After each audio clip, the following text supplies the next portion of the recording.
بسم الله الرحمن الرحيم الحمد لله رب العالمين والصلاة والسلام على سيدنا محمد سيد المرسلين خاتم النبيين وعلى آله وأصحابه أجمعين. My dear brothers and my dear sisters who are watching this program in the month of Ramadan, one of the things that I would like to, that I've always tried to do, is to understand my faith from what we might call God's perspective. Because we think of things from the human perspective, but what does Islam look like? What does Ramadan mean from Allah's point of view? And the way we can get an understanding of that is by reading the Quran and seeing what the Quran says, because we believe that the Quran is God's speech, is God speaking to human beings. And what does God, or the Arabic word for God, Allah, say in the Quran? We, as human beings, define Ramadan as the 9th month of our calendar, which is true. But what does time mean? What does Ramadan mean?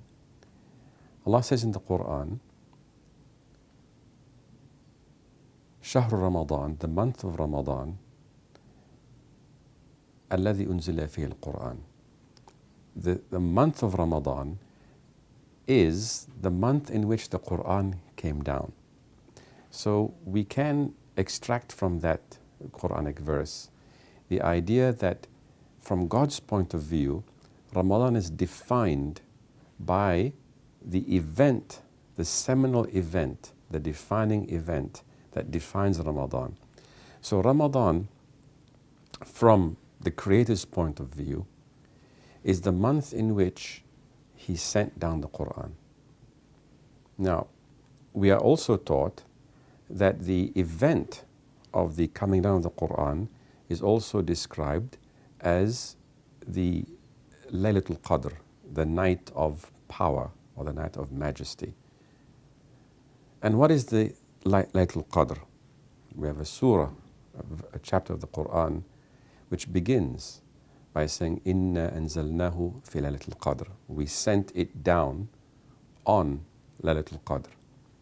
The next verse says, وَمَا أَدْرَاكَ مَا لَيْلَةُ الْقَدْرِ.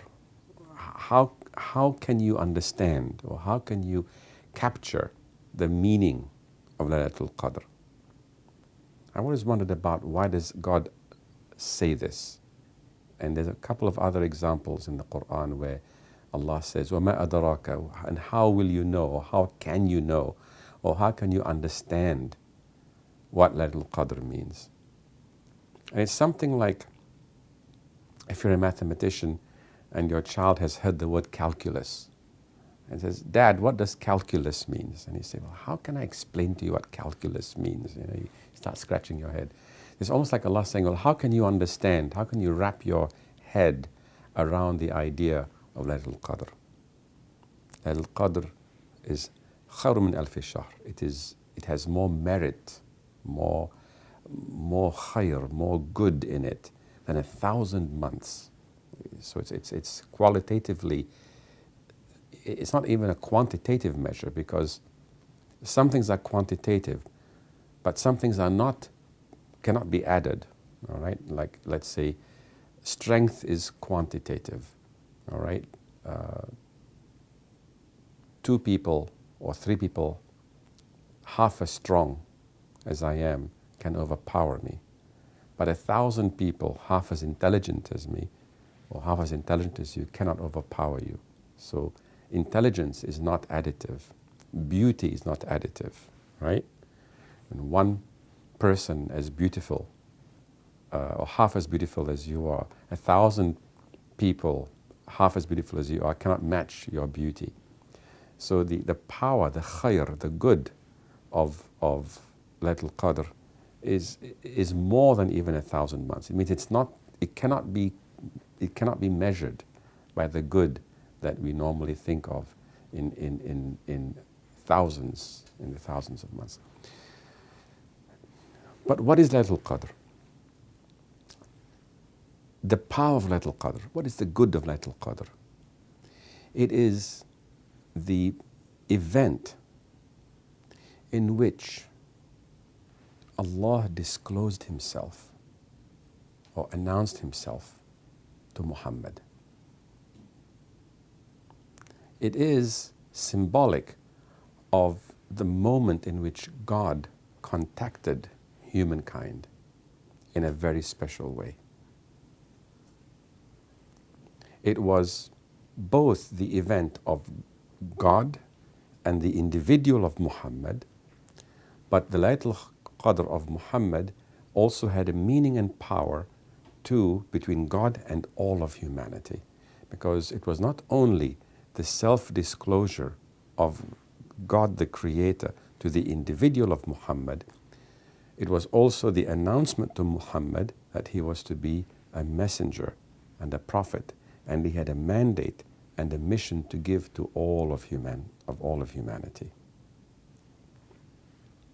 Now, we're also taught by the Prophet that he also asked his followers to seek their own experience of Laylatul Qadr. And if you look at the ahadith about Laylatul Qadr, you will find that some of the Prophet's companions experienced Laylatul Qadr in the beginning of Ramadan. And the Prophet acknowledged it.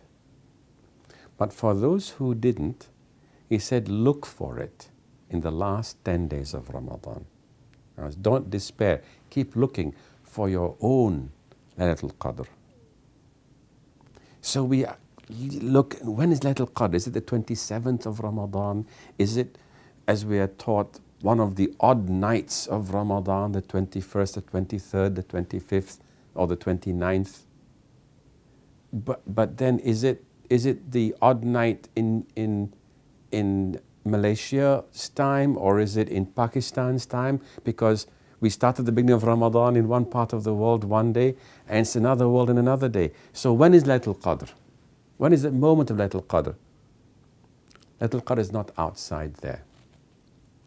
It is not a time which is outside of you. It is an event inside your own consciousness when Allah's presence becomes disclosed to you.